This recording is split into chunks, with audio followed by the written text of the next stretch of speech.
The word diffuse literally means to remove the fuse from an explosive device. I was inspired by that idea and by cognitive diffusion as a technique to differentiate between thoughts and feelings, to create distance and gain perspective on emotions and patterns that have dictated and defined my own personal struggles as a human being.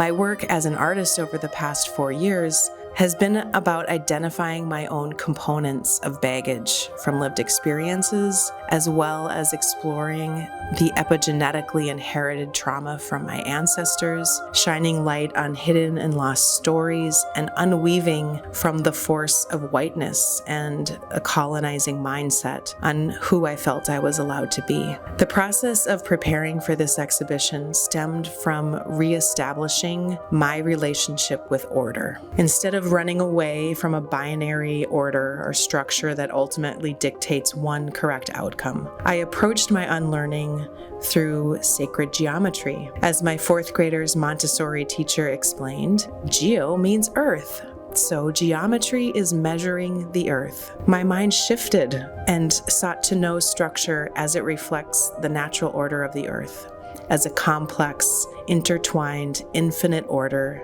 that allows for multiple patterns to exist simultaneously. The physical stitching in my daily project became an embodied relearning, up and down, tying my body to it, allowing myself to belong to the earth. It is through this practice and searching for connections to my ancestors that a small morsel of oral history from my grandfather would come through and allow my body to embrace the truth that I am Sami, in addition to Finnish.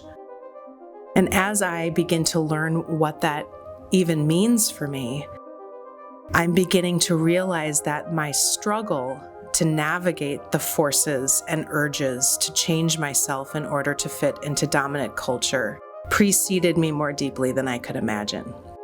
Baggage and forced force were both initially developed in 2018, and they mark the beginning of my personal reckoning with my lived experience, unlocking my baggage, facing past forces that manipulated my psyche and my relationship with myself. In this 5th iteration of forced force, I subject the metal to fire. The extreme heat alters the molecular makeup of the metal before subjecting it to the hammering. Some in the large 100-piece installation remain nearly flat to symbolize the mental and emotional alteration that occurs inside humans alongside physical trauma, or even in the absence of physical scars. As ours, it is the coming together of the individuals, the organizing and new pattern that transforms the individual into a collective force for change. I want viewers to feel my work as their eyes take it in, but also to become a part of it, to enter the installation and experience it with their entire bodies. The exhibition culminates with 2 large pieces in a new series entitled Who Do You Think You Are?, echoing the voice in my head that has held me back for over 2 decades, and honestly asking a question, and in the process defusing those words themselves.